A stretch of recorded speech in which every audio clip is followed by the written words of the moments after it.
Bonjour, je suis Domitil et je vous accueille sur Ce qui nous lie, le podcast qui explore nos liens aux autres à la lumière de nos parcours et de nos expériences de vie. Ces expériences qui nous bousculent, nous fragilisent et nous renforcent sont l'occasion d'un nouveau regard sur ce qui nous entoure. Fragile et puissant, intime et distant, le lien ne cesse de se renouveler et c'est ça qui me passionne. Ensemble, nous entendrons les témoignages d'hommes et de femmes à des étapes différentes de leur vie. Ils nous partageront un engagement, une expérience, une épreuve qui a transformé et fait évoluer leurs liens avec ceux qui partagent leur quotidien. Leurs voix nous confieront leurs déceptions, leurs découvertes, leurs doutes, leurs questionnements, bref, ce qui nous lie.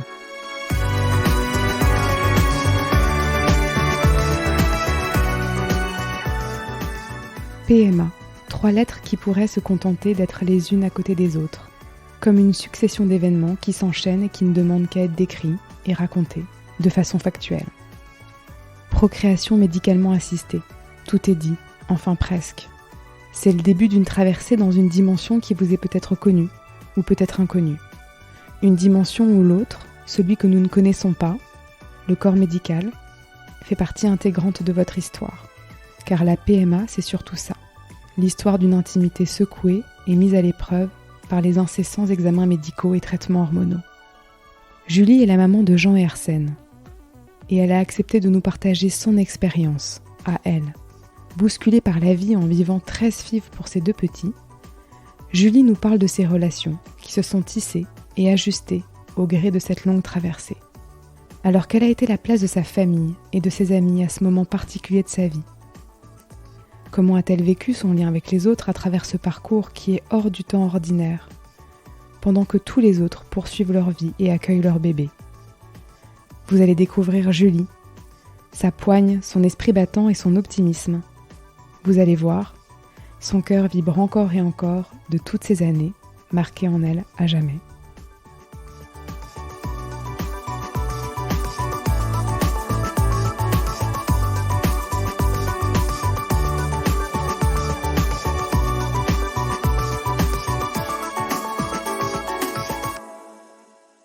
Je m'appelle Julie, j'habite à Bordeaux, mais je suis originaire de Limoges, le centre de la France. Et j'ai maintenant une famille composée de Gilles, le papa, sans qui rien n'est possible, et 2 magnifiques petits garçons, Jean qui a 9 ans et demi et Arsène qui a 2 ans et demi. Depuis pas très longtemps, je travaille dans l'immobilier et ma passion c'est la rénovation, donc je m'attelle à chercher des biens tout pourris et de les remettre en état et de les sublimer, de les rénover, puis de les revendre, voilà. Je te propose qu'on remonte un petit peu le temps pour commencer. Je voulais te demander comment est venu ton désir d'enfant quand tu as rencontré Gilles. Est-ce que c'est quelque chose dont vous avez parlé tout de suite ? Raconte-moi un petit peu. Je dirais sûrement comme la plupart des gens, un peu naturellement, spontanément, sans trop y penser justement et sans trop se poser la question. On s'est connus, moi j'avais 28 ans, Gilles 4 ans de moins. On a passé une année entre Paris et Bordeaux à s'éclater dans une vie de couple et d'amoureux, à profiter de la vie. Puis ensuite, on est venu vivre à Bordeaux. Et puis, peut-être au bout d'un an, 18 mois à Bordeaux, on s'est dit, tiens, pourquoi est-ce qu'on ferait pas un petit ? Voilà, sans se poser plus de questions, en fait. Et t'as quel âge à ce moment-là, alors ? Moi, je dois avoir 30 ans ou un peu moins de 30 ans. Et Gilles a 26 ans.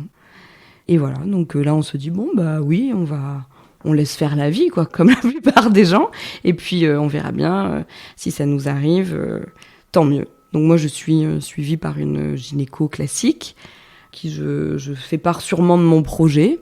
Sa réponse est vraisemblablement de me dire que comme tout le monde, on va se laisser une petite année, puisque c'est le temps classique pour pouvoir avoir un petit, car de nos jours, on prend la pilule pendant assez longtemps, donc le temps pour avoir un bébé peut être de 1 an, en tout cas tant qu'on reste dans cette année ou dans ces 18 mois, on n'est pas dans une pathologie. Donc on se laisse faire, on continue notre vie sans trop se poser de questions. Voilà, tranquillement, moi j'étais pas du tout inquiète par ce sujet-là, je me souviens pas du tout avoir été... en questionnement, à stresser tous les mois. Je me souviens pas du tout de ça. C'était assez naturel. Mais par contre, au bout de, je pense assez longtemps, je pense qu'on a au moins mis 18 mois à revenir voir peut-être ma gynéco, lui dire, bon, bah, on en a 18 mois, ça fonctionne pas, qu'est-ce qu'on fait ? Je pense qu'elle m'a encore dit, on a encore un peu de temps, etc. Donc on n'est pas tout de suite passé à la vitesse supérieure. On a dû attendre sûrement un prochain rendez-vous, et ça a dû se faire entre 18 mois et 2 ans, je pense.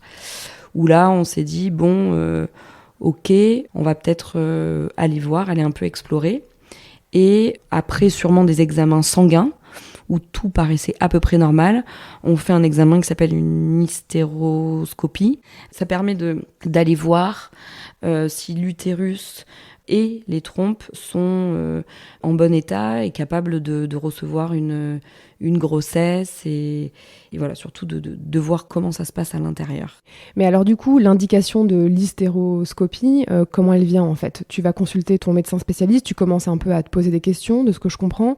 Sur un plan hormonal, en fait, ce qu'ils font en tout premier, les médecins, c'est vérifier les hormones.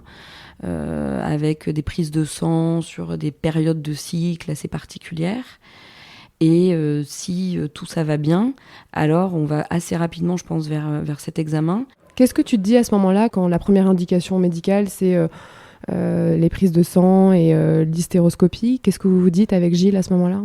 On se dit, bon, il faut le faire, il faut aller voir, mais nous, on est de grands optimistes, donc on se dit, bon, on va aller vérifier, mais tout doit être bon, et puis s'il y a un petit truc qui va pas, ils vont bien trouver la solution. On n'imagine rien, on se laisse faire, on prend les événements les uns après les autres comme ils viennent, sans se projeter. Bon, alors tu fais cet examen, qu'est-ce qui se passe ?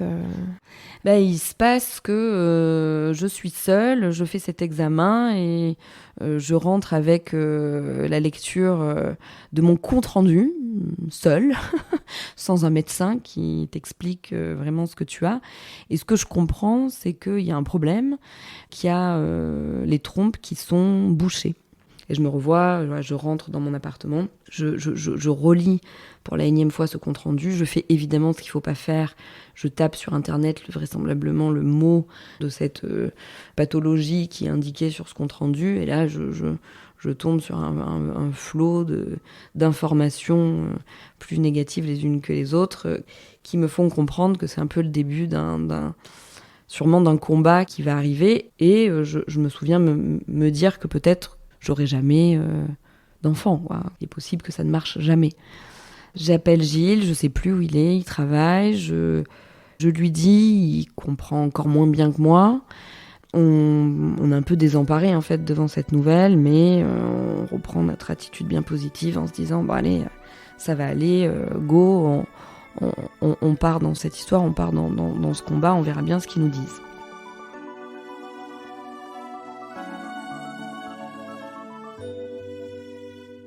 Et qu'est-ce qu'ils vous disent alors ? Parce que donc il y a effectivement le diagnostic qui tombe. Qu'est-ce qu'ils vous proposent concrètement ? Rapidement, on nous dit qu'il y a une opération possible qui consiste à déboucher, vulgairement, si je puis dire, ces trompes, et qui peut fonctionner. L'opération se passe bien. Globalement, il m'explique que je pourrais très bien avoir la chance d'avoir une grossesse naturelle après cette opération, et que si vraiment ça marchait pas, dans un second temps, tout est prêt pour éventuellement rentrer dans un processus de FIV. Et donc c'est ce qui se passe. Et c'est ce qui se passe, puisque cette opération fonctionne, mais les quelques semaines qui suivent où on tente de nouveau d'avoir un bébé ne fonctionnent pas. Là, je suis un peu perdue. Il se passe que je parle avec une de mes amies qui est à Paris, et on a toujours une amie qui a quelqu'un de mieux placé, qui a un médecin qui est mieux que les autres, et qui vous donne pour conseil d'aller voir ce médecin-là. Donc je vais à Paris en consultation avec ce gynéco, à qui je raconte toute l'histoire, qui doit vraisemblablement me represcrire cet examen qui est extrêmement douloureux et désagréable, qui est l'hystéroscopie, parce que ça fait quelques mois, quelques semaines, il veut vérifier qu'est-ce qui s'est passé, et lui me dit que lui n'est pas chirurgien, mais que on peut tout à fait recommencer cette opération, et il m'oriente vers son gendre, qui est chirurgien, et qui va donc se faire un plaisir de m'opérer dans une très belle clinique parisienne où les honoraires sont hors de prix. Et il se fait plaisir à me réopérer. Je réattends, puisque j'ai de nouveau l'espoir que ça puisse arriver naturellement. ça n'arrive pas. Je suis de nouveau reballottée vers un énième médecin. Qu'est-ce que tu te dis à ce moment-là, justement, dans cette succession de médecins que tu rencontres et qui te demandent à chaque fois, du coup, de refaire les examens réalisés quelques semaines auparavant, quoi? Je me dis que c'est vraiment dur, ce parcours, que c'est très médicalisé, qu'on ne fait que répéter toute la journée ce qu'on a déjà vécu. C'est assez difficile parce qu'à chaque fois qu'on voit un médecin qui nous dit non, mais ça a été fait, bon, c'est bien, mais moi, je vais faire ça et ça. Donc on y croit. On se dit que peut-être le premier n'a pas fait suffisamment bien et que lui va être capable de faire mieux. Donc on y croit, on se laisse porter. Et puis la vie continue. Et là, on est à une soirée. Et Gilles rencontre un de ses copains que moi je connais mal. Avec Gilles, on est assez à l'aise avec ça, on n'a pas beaucoup de pudeur avec ça. Et d'autant que ce qui est un peu bizarre à ce moment-là, c'est que dans nos vies, tous nos amis commencent à avoir des enfants, commencent à être dans cette tranche de vie-là, et on est un peu les seuls qui n'y arrivons pas. Donc on préfère parler et partager, parce que comme on n'a personne avec qui partager ce truc-là, avec qui... Voilà, ça ne va pas. Bon, finalement, on est assez à l'aise. Donc, bref, on est dans cette soirée, on voit notre ami, et rapidement, on lui dit que oui, ça va, mais qu'on vit ça en ce moment, que c'est pas facile. Et là, tout de suite, il nous dit stop, je vous arrête immédiatement, je sais ce qu'il faut que vous fassiez. Mon père, c'est le meilleur médecin de PMA à Bordeaux, donc vous allez aller le voir. Il faut que vous alliez le voir, il est extraordinaire. Enfin, il nous dresse un portrait de son père. Ce qui est assez vrai, hein, c'était quelqu'un d'extrêmement réputé. Donc là encore, c'est bon. De nouveau, ce monsieur va nous sauver.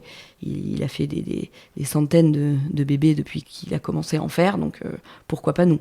Donc là, vous rentrez de la soirée et puis vous vous dites, ça y est, quoi, on a la solution. On a la solution, c'est sûr, ça va marcher. Donc on prend le rendez-vous, qui prend encore quelques semaines. Hein. Donc là, il s'est déjà passé beaucoup de temps. Hein. Là, ça a l'air d'être rapide, mais en réalité, j'ai 29 ans quand je voudrais que ça marche.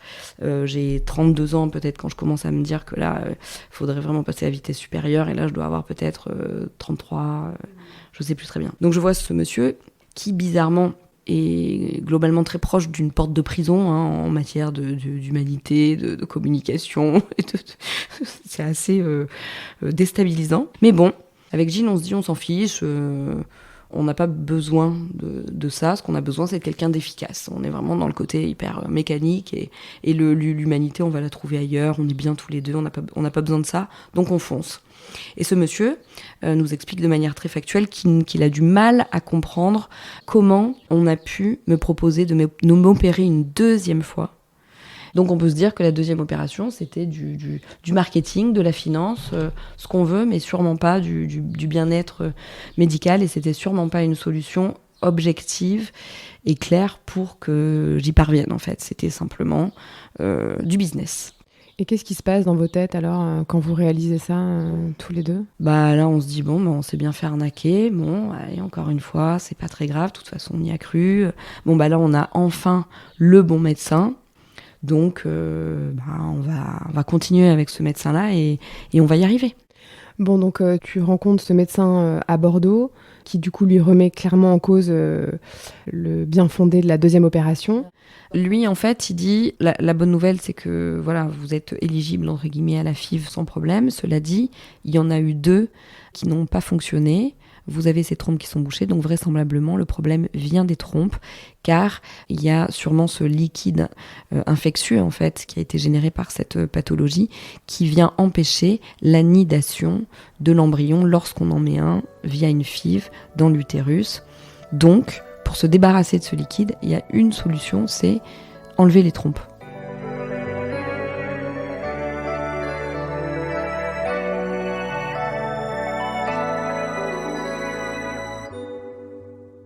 Et là, on est un peu sidéré, parce que je comprends que la solution qu'il me propose, c'est donc d'enlever les trompes, et comme ça on fera une FIV et on sera tranquille.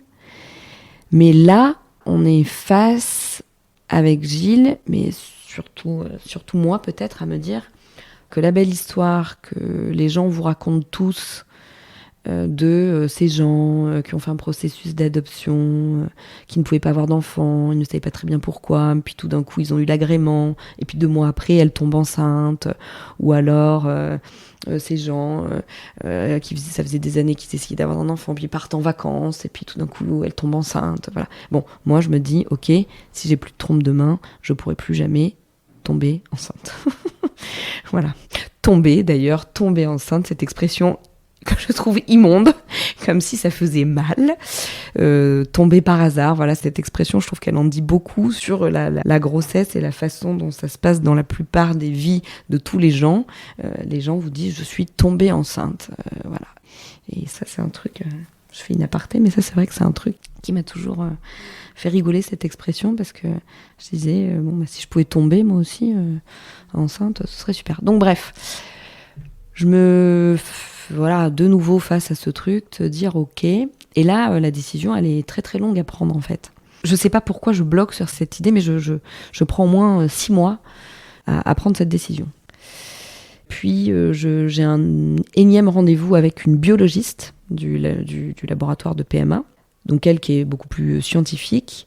Je lui dis pourquoi j'arrive pas à avancer, je lui donne l'état de mes craintes et elle me convainc, alors que l'autre médecin, il essaie pas tellement de vous convaincre. Il te présente, il te dit bah, c'est comme ça, et puis de toute façon, comme il n'a aucune empathie, il se dit que lui c'est comme ça, il est très basique, très...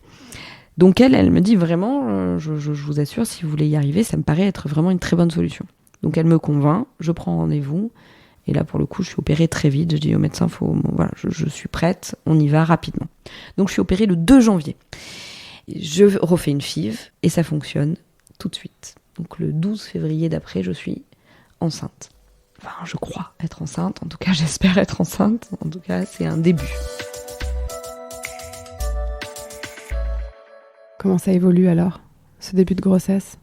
15 jours après, le processus, c'est qu'on fait une prise de sang et on attend le résultat. Donc la prise de sang, ça tombe évidemment un samedi. Je dois faire cette prise de sang un samedi.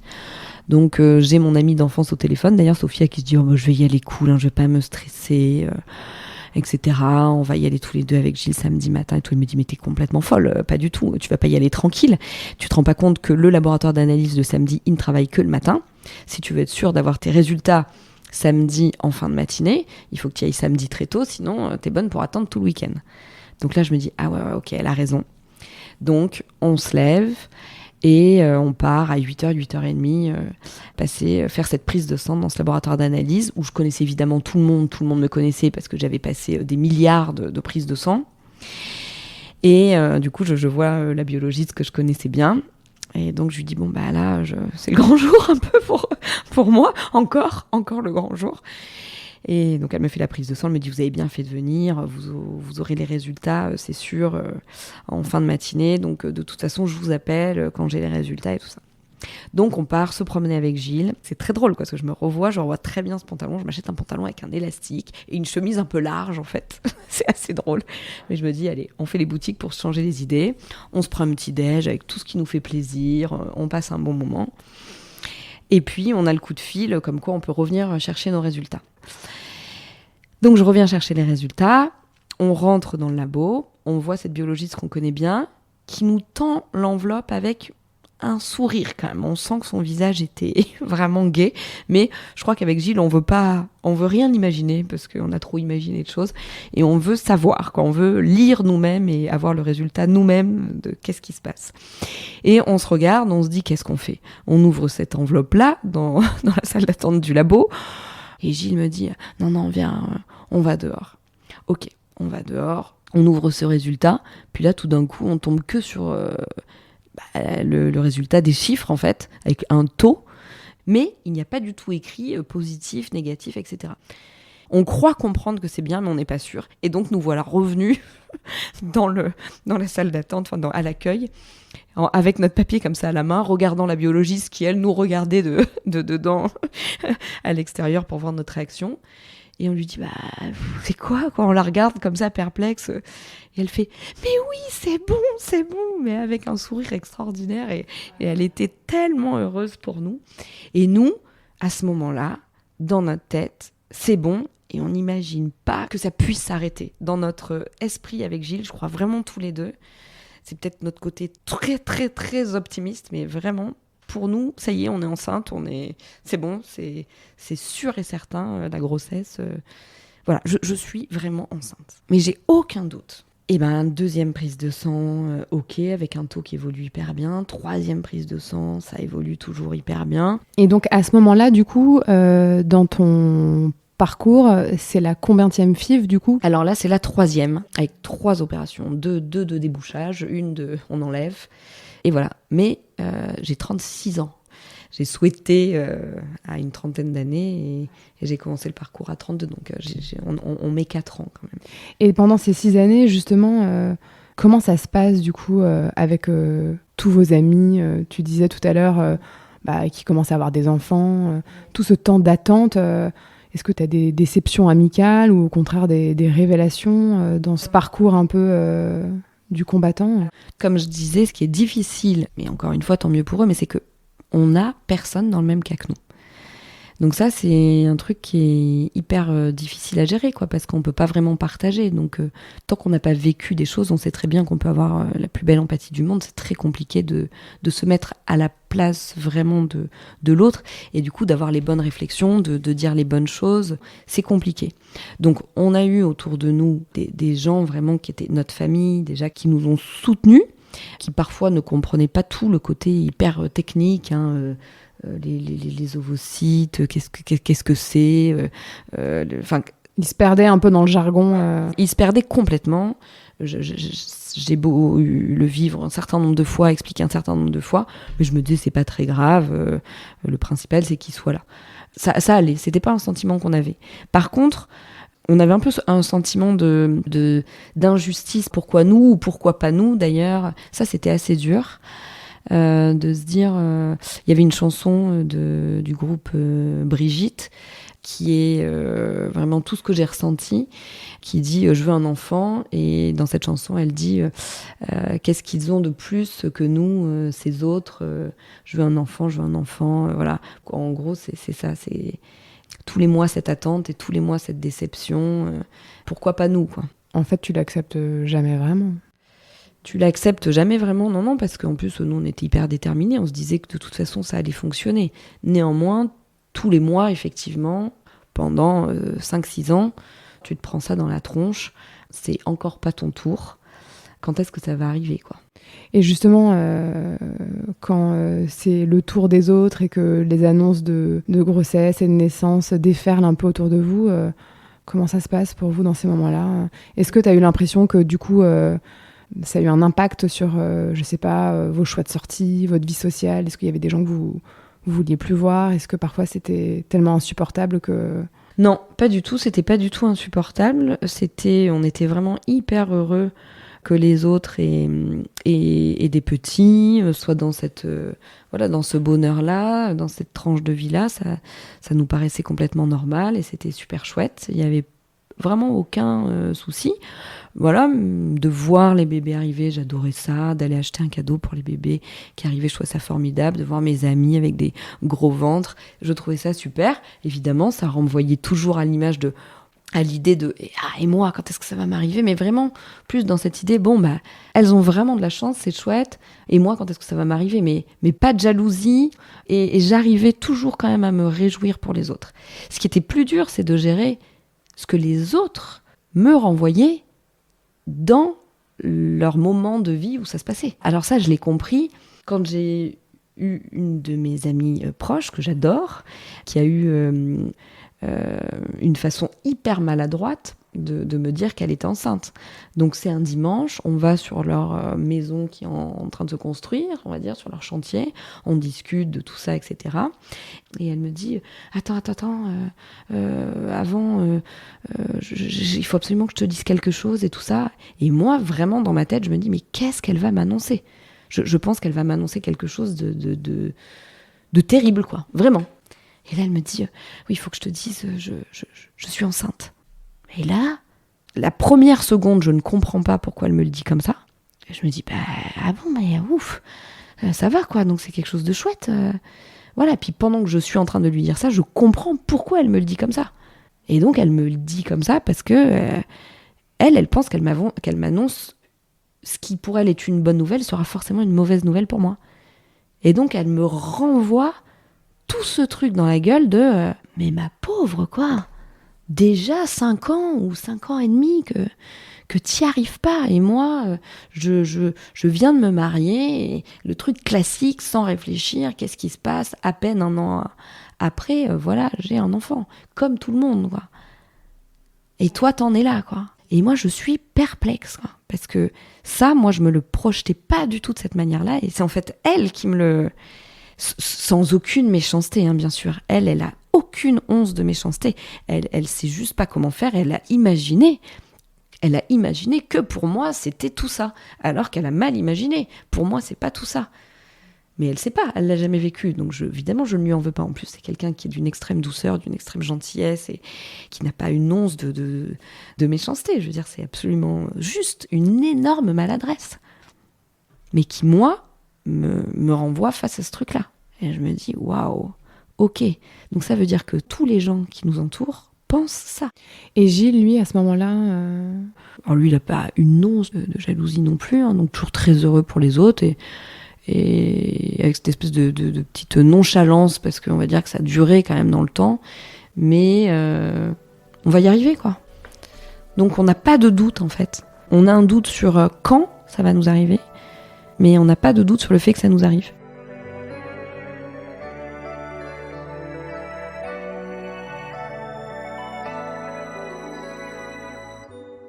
Et sur qui tu peux compter alors de façon un peu inconditionnelle, hein? Celle qui est la plus présente, c'est Sophie, c'est mon amie d'enfance qui est vraiment là pour tout, qui connaît quasiment l'heure de mes rendez-vous, qui est assez hallucinante, qui m'appelle avant l'heure de mon rendez-vous, qui m'appelle après, qui est hallucinante. Elle, je lui dis tout et je lui fais part de tout, parce que tu comprendras bien que je ne peux pas tout raconter et je ne peux pas surtout tout décrire, parce que c'est imbitable en fait, c'est inaudible, c'est extrêmement chiant. Je peux pas raconter ça détail par détail. Mais elle participe un peu à tout. Et au quotidien, Gilles, bien sûr, évidemment. Parce que non seulement il y a le résultat final, mais il y a le résultat des taux d'hormones, il y a le résultat du nombre de millimètres que font les ovocytes, il y a le résultat du nombre d'ovocytes qu'il y a. C'est un degré de détail et de temps passé et de lourdeur qui est hallucinant. Et moi, je m'en rendais même plus compte parce que comme ça a duré des années, c'est quelque chose qui fait partie de la vie, heureusement. En fait, c'est un marathon où il faut garder une forme d'endurance sur le très très long terme. Moi, la question que je me pose, c'est comment ça se passe dans ton couple Qu'est-ce que ça change en fait entre vous ? On est vraiment soudés. On fait vraiment comme une équipe. On se dit que de toute façon, c'est pas l'un sans l'autre. Moi, j'ai un sentiment de culpabilité par rapport à Gilles et je me dis, ouf, encore heureux que ce soit moi qui doive subir tout ce que j'ai à subir, parce que c'est vrai que de toute façon, dans un parcours de FIV, le côté masculin est peu contraignant, alors que le côté féminin l'est vraiment beaucoup. Dans le sens du traitement, des examens, c'est vraiment la femme qui porte tout sur ses épaules. Donc je me dis ça, ouf, heureusement c'est le moindre mal, Gilles a moins à subir, mais il subit quand même tout le côté émotionnel, et puis il est là, mon pilier, à côté de moi, pour qu'on reste fort face à cette épreuve, et il est là. Donc vraiment, ce que ça change dans notre couple, c'est que du positif. Et est-ce que tu as le souvenir, je sais pas, d'un échange tous les deux, d'une scène où tu t'es dit c'est vraiment mon pilier, c'est vraiment... Ouais, parce qu'il y a eu plusieurs étapes, parce qu'il y a eu un moment aussi où on est passé par l'idée d'adoption. Mais c'était vraiment tout au début d'ailleurs, où moi je me suis dit, bon, ok, on met tout en place, y compris, je viens d'apprendre que l'adoption ça met je sais pas combien d'années, donc faisons la démarche sans même savoir si on le fera pas, si on a envie, si on n'a pas envie, commençons la démarche. La première chose, c'est réunion d'information sur l'adoption. Et très vite, Gilles m'arrête en me disant non. Moi, je veux pas rentrer là-dedans, je suis pas prêt, c'est pas ce que je souhaite, Et de toute façon, je pense que on va y arriver. Donc on va y arriver autrement. Il a cette conviction qu'on va y arriver. On avance toujours avec ça. Quand moi je doute beaucoup, quand je me fais enlever les trompes ou pas, lui reste hyper solidaire avec moi en me disant écoute, on a le temps, prends le temps de réfléchir, on essaie de se renseigner aussi, mais c'est vrai qu'il me fait aussi quand même beaucoup confiance, mais d'un autre côté j'ai aussi l'impression que la responsabilité est beaucoup sur moi, c'est-à-dire je le fais pas, qu'est-ce qu'on fait? Et je me dis c'est dur. Je me souviens aussi de conversations où je peux lui dire je suis désolée, quoi. Si t'étais avec quelqu'un d'autre, t'aurais sûrement eu un enfant beaucoup plus rapidement, t'en aurais peut-être même déjà 3. Tu restes, t'es sûre. Et je veux dire, ça a jamais. Je pense que dans sa tête, il s'est jamais dit tiens, comment je vais faire si jamais on n'arrive pas à avoir un enfant avec Julie. Il s'est même pas posé cette question-là. Et toi, tu te l'es posée? Pas beaucoup, franchement, parce que j'étais vraiment dans cette conviction d'y arriver, mais je me suis dit, tiens, est-ce que ce serait possible que finalement lui, il se lasse de tout ça et qu'il s'en aille?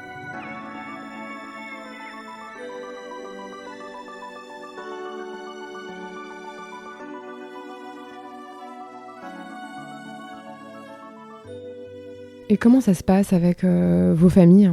Ils comprennent pas. Voilà, ils comprennent pas très bien comment ça fonctionne. Ils ont parfois, du côté de ma belle-mère, des fois, elle a des réflexions un peu drôles, quoi, en me disant mais c'est sûr, donc du coup, ils prennent bien, c'est bien tes trucs, hein, tes trucs. Alors, moi, c'est pas tes trucs, ça veut dire tes ovocytes, hein, c'est bien à toi. De toute façon, ce sera le vôtre, hein, c'est bien. Oui, ce sera le nôtre, voilà. Ma mère aussi, je lui dis ovaire, ovocyte, elle confond les deux, elle voit pas très bien de quoi il s'agit. Mais c'est pas grave, ils sont là, voilà.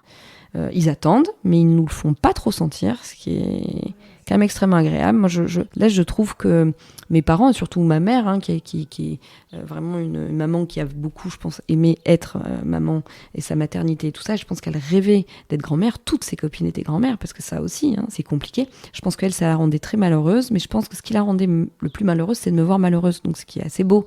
Mais sa façon, en tout cas, d'être avec moi pendant toute cette période-là était chouette parce qu'elle me l'a pas fait sentir, quoi. Comment tu vis du coup cette première grossesse alors extraordinaire.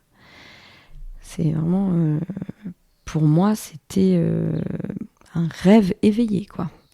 Je trouvais que c'était magique, mais vraiment magique. Et j'ai tout de suite complètement investi cette grossesse. Pour moi, il fallait que je profite de chaque moment. Du coup, à partir du moment où j'ai cette grossesse, j'oublie presque que ça va se transformer à un moment donné avec un bébé qui va vraiment arriver. C'est-à-dire que pour moi, j'étais que enceinte d'un petit embryon qui évoluait, ensuite d'un fœtus, puis etc. Mais pour moi, je crois que j'ai eu du mal à me projeter après. J'étais vraiment dans l'instant présent, ce qui est extrêmement agréable pour une fois dans ma vie, dans notre vie en général d'humain. On arrive rarement à faire ça, mais là, j'étais vraiment dedans à fond. Je suis arrêtée assez rapidement, à 4 mois ou 4 mois et demi de grossesse, je crois que je suis arrêtée là. Et donc après, je profite vraiment de tous ces moments. C'était génial, quoi. C'était génial. En fait, ce qui est super quand on t'écoute, c'est que ça change vraiment la saveur de la vie, quoi. Il y a certaines femmes pour qui c'est pas si simple la grossesse parce que la grossesse ça a son lot de contraintes aussi. Et toi, quand on t'écoute, voilà, tu dis c'est un rêve éveillé. On peut pas s'empêcher de se dire que c'est forcément lié à tout ce que tu as déployé pour en arriver là, quoi. Je saurais jamais, hein, si j'avais une grossesse classique et si j'étais tombée enceinte au bout de 6 mois, comment je l'aurais vécu. Mais de toute façon, c'est quelque chose dont j'avais très envie. Je m'imaginais enceinte, j'avais du mal à comprendre ces histoires de femmes ou de mes copines autour de moi qui n'aimaient pas être enceintes, qui n'aimaient pas leur corps. Moi, comme si ce désir était tellement ancré, tellement profond, c'est vrai que j'avais vécu une grossesse remarquable, sans aucune douleur, aucun symptôme négatif. Donc c'était parfait, c'était une merveille. Et voilà, mais je suis aussi extrêmement heureuse, finalement, d'avoir eu tout ce parcours déjà à ce moment-là, en me disant... ça a un autre goût, quoi, c'est sûr. Je suis là en train de profiter au maximum de ce qui m'arrive, comme une espèce de parenthèse merveilleuse. Peut-être aussi un peu parce que c'est arrivé de cette manière-là. Et finalement, les autres, elles ne savent pas ça. Elles ne savent pas la chance qu'elles n'ont pas eue de connaître ce malheur qui te permet d'accroître de manière assez spectaculaire le bonheur que tu vis lorsqu'il arrive. Donc, bref, tout va bien, quoi. Quand tu parles justement de ces sentiments que tout est amplifié, tout est vécu un peu différemment, avec une espèce de conscience comme ça, hyper forte des choses, quand Jean naît, comment tu vis ces premiers mois qui suivent la naissance? Comment ça se passe dans ton lien à ton bébé finalement? Parce que tu parles de l'état de la grossesse, mais comment vous le vivez tous les deux? Alors, ce qui est drôle déjà, c'est que pendant l'accouchement, quand même, quand la sage-femme me dit la prochaine fois que vous poussez, il arrive, je lui dis bah non, comment ça? C'est pas possible, je ne suis pas du tout prête. Et je lui dis non, je suis pas prête. Et là, elle me regarde, elle rigolait, quoi. Elle me dit, mais en fait, si, il n'y a pas de choix. Donc ça, c'est assez drôle parce que je me souviens de ça. Et puis, il arrive, je n'ose absolument pas bouger. Donc, on me le met au sein. Il n'arrive pas très bien à téter parce qu'il est très, très, très fatigué. Mais ça y est, quoi. C'est sûr que c'est mon bébé. J'ai pas de doute là-dessus. Ce qui me fait très drôle, c'est quand on me sort de la salle d'accouchement, on me met sur une civière pour me monter dans la chambre. Et là, j'ai cette image-là qu'on me donne mon sac à main et mon bébé. Et en fait, je me dis, c'est les deux trucs qui sont à moi. C'est-à-dire, mon bébé, comme mon sac à main, c'est vraiment le mien, en fait. C'était assez bizarre, quoi. C'est vraiment mon bébé, quoi. Enfin, notre bébé, mais là, à ce moment-là, je pense sûrement à mon bébé. Et je monte, et dans le couloir, il y a ma mère et mon père qui sont là. Mais ma mère qui se lève, évidemment, tout de suite, elle attend depuis 4 heures, parce que dès qu'on lui a dit, elle va accoucher, elle était là, et voilà. Et quand je vois ma mère arrivant vers ce bébé en larmes, je m'effondre aussi. Et voilà, je me souviens de... Et avec Gilles, on est complètement subjugués très longtemps. C'est-à-dire qu'on est à la maternité en plane totale. Je pense que les sages-femmes, elles hallucinent tellement on est serein et zen. C'est-à-dire que nous, je pense qu'on a décidé qu'il ne pouvait rien nous arriver. Et d'ailleurs, notre bébé est très, très, très serein. Il pleure pas, il a l'air parfait, et magnifique. Et on le regarde, c'est-à-dire qu'on passe nos nuits et nos jours à le regarder. Je le revois dans son petit coussin, là, où on regarde et on pleure. D'ailleurs, on se dit, mais est-ce que tu crois que c'est vraiment le nôtre? Est-ce que ça nous est vraiment arrivé? Voilà, donc on est vraiment dans cet état-là, et c'est un état qui est extrêmement agréable. Et le moment où on prend vraiment encore plus conscience que ça nous arrive vraiment, c'est quand on rentre chez nous.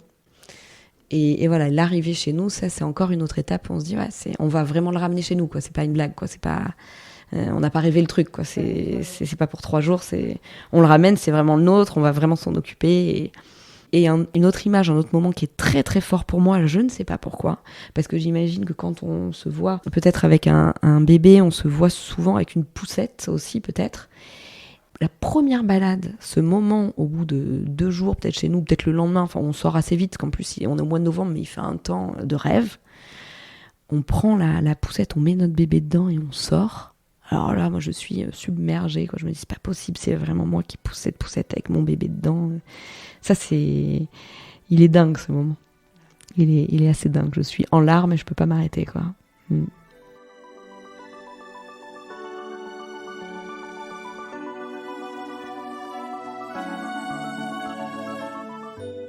Quand est-ce que l'envie du deuxième enfant arrive? On peut se dire, on peut imaginer que après tout ce parcours, on a envie de prendre un petit peu sa respiration, de profiter de son premier enfant. Est-ce que ça vient vite avec justement cette idée que ça peut prendre du temps, ou est-ce que vous lâchez complètement Je suis un peu entre les deux, puis comme je suis une éternelle positive, je me dis que de toute façon, ça a fonctionné une fois, ça va refonctionner une autre fois. Et j'oublie un peu que j'ai 37 ans et qu'il faut peut-être se réveiller. Et ça, c'est vrai que les médecins, ou le médecin que je vais voir, ne me prévient pas vraiment, en fait, quand même. Puis j'y reviens, d'ailleurs, avec Jean. Il me dit pas vraiment... bon, par contre, si vous voulez un deuxième, enchaînez le rapidos, parce que l'horloge tourne, quoi. On me dit pas ça. Pas vraiment. Et moi, je me dis, on profite. Entre-temps, donc je profite de Jean, hein, je travaille pas pendant 1 an. Donc quand je reviens travailler, Jean a, enfin pas tout à fait 1 an, Jean il a 10-11 mois. Donc ça c'est génial, je passe une année vraiment avec lui à poupouner, c'est trop bien. Et puis on se dit, bon on va réessayer. Donc on réessaye pas tout de suite parce que je recommence mon travail. Donc là je me dis, je peux pas leur faire ça immédiatement. Surtout que je suis dans l'objectif de changer de travail et on me propose un poste de responsable grand compte. Donc du coup je me dis, ce serait vraiment dommage de passer à côté de ce poste.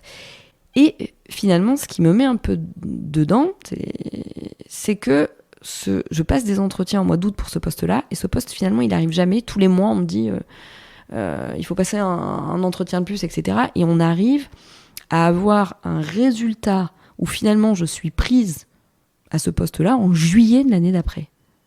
Donc, il se passe tous ces mois où je fais rien, parce que je patiente pour ce poste. Donc après j'ai ce poste, donc pareil, je me dis je peux pas le faire tout de suite, donc j'attends un peu, mais j'avoue très peu. Genre j'ai le poste en août, septembre, à partir de janvier, je me dis bon, je réenchaîne. Et donc je me remets dans une dynamique de FIV, avec donc le médecin avec qui j'ai eu Jean. Et là, en fait, on se rend compte donc que j'ai, en plus de tout le reste, ce qu'on appelle une réserve ovarienne très faible. Donc ça veut dire que j'ai très peu, donc tous les mois, les ovaires fabriquent un ovocyte, normalement pour faire un enfant potentiel tous les mois. Et moi, mes ovaires ont une capacité à fabriquer qui est tout à fait médiocre. Et en plus, la qualité de ce qu'ils fabriquent est tout aussi médiocre. Ça s'est aggravé avec l'âge. C'était déjà pas génial, mais là, ça devient à un stade un peu critique. Alors du coup, quand t'apprends ça, comment tu te sens ? Je me dis, bon, un truc encore de plus à gérer. Il me dit, bon, néanmoins, on peut quand même y arriver. Donc on fait une FIV, on fait 2 FIV, on fait 3 FIV, on fait 4 FIV. J'enchaîne comme ça des traitements qui sont quand même toujours les mêmes, mais avec au bout rien du tout, zéro, nada quoi. Walou, peanuts, rien, il y a même pas un début d'embryon, donc on peut rien faire quoi. Il s'écoule peut-être 2 ans peut-être entre toutes ces FIV qui fonctionnent pas. Vous le vivez comment ? C'est-à-dire que là, concrètement, il y a Jean dans vos vies. Est-ce que ça vous donne de la force pour appréhender justement tout ce processus de FIV, avec l'idée que en fait c'est possible, il y a de l'espoir et des perspectives, parce que Jean fait partie de vos vies et du coup tu te dis que tout est possible. Comment ça se passe concrètement ? Oui, on se dit encore une fois que malgré tout c'est possible, même si quand même là moi je sens que ça paraît être plus compliqué. Je me dis je vieillis, donc je commence à me dire est-ce que finalement c'est très raisonnable les FIV et les mauvaises qualités de tout ça, ça peut pas aussi engendrer une grossesse avec un enfant qui va mal. On se pose des milliards de questions quoi. Ouais, tu commences vous commencez à douter et à avoir un peu peur en fait. Ouais. Qu'est-ce que je fais quoi ? Est-ce que je continue ? Et je commence à me dire il y a beaucoup d'éléments très compliqués quand même. Et auprès de qui tu retrouves de la confiance ? Qu'est-ce qui te fait avancer ? Qu'est-ce qui fait que vous poursuivez ce parcours ? Parce que vous auriez pu décider aussi de vous arrêter là. On répond toujours non à cette question de on va arrêter brutalement là maintenant. On se dit qu'on va aller jusqu'au bout. Alors on ne sait pas où est le bout, mais on se dit qu'on va aller jusqu'au bout. Gilles, il est OK aussi, toujours pour aller jusqu'au bout. Mais il est OK aussi pour s'arrêter si je n'en peux plus. Donc je trouve toujours la ressource auprès de mon amoureux, quoi, vraiment qui est toujours là.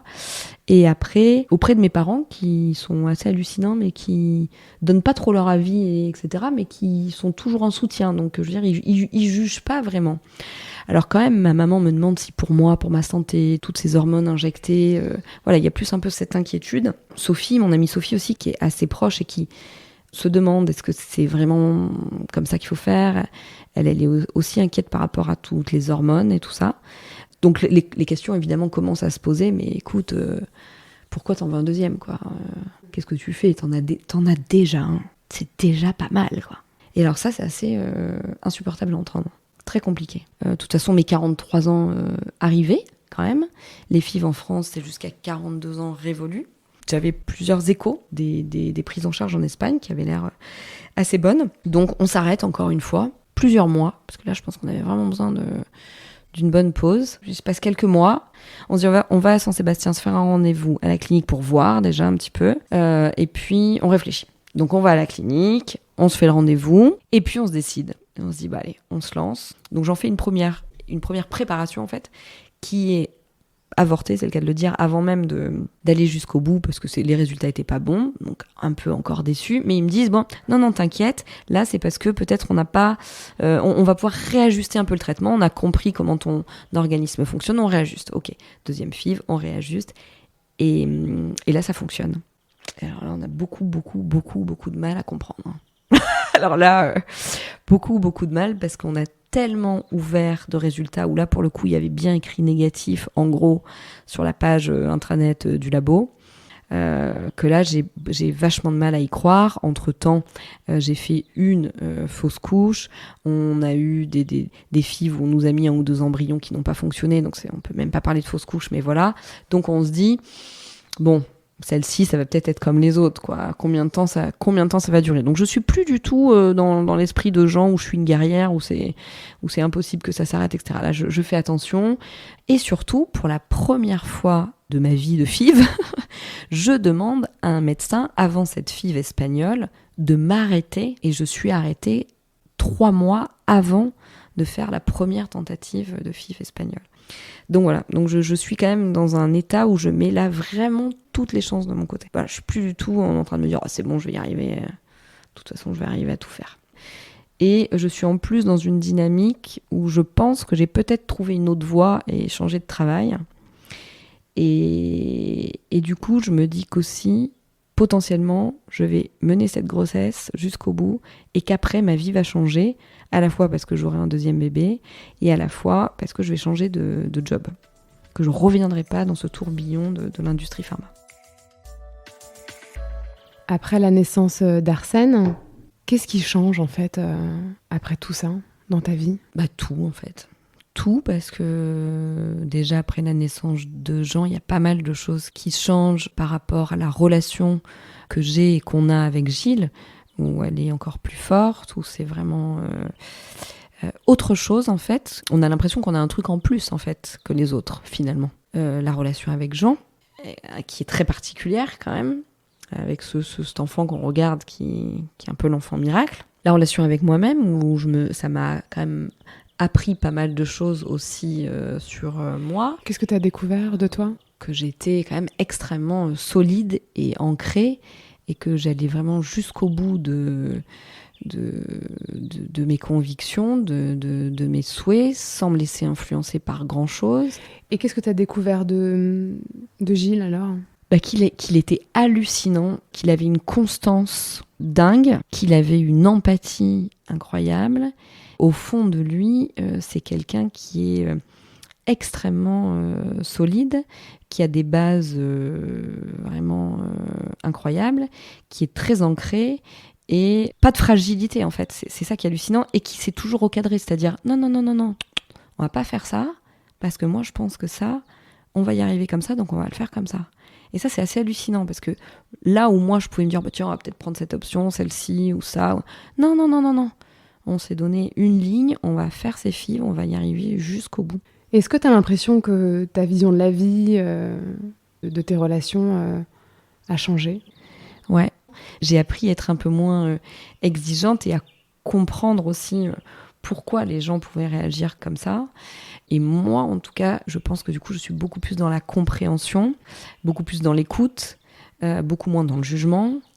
Et du coup, ça m'a permis d'être quelqu'un d'autre dans les relations sociales. Et ça, c'est énorme.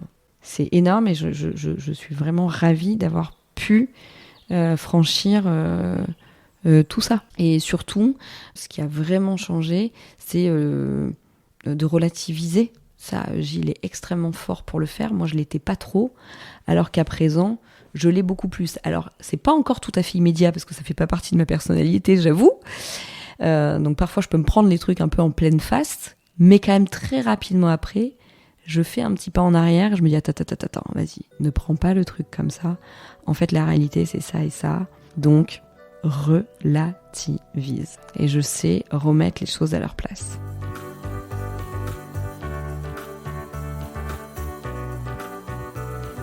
Le montage de cet épisode a été réalisé avec l'aide de Lola Sotioyer. La musique a été composée par Thomas Laverne. Je suis Domitille Tassin et vous écoutez Ce qui nous lie, le podcast qui raconte l'évolution de nos liens au gré de nos parcours de vie.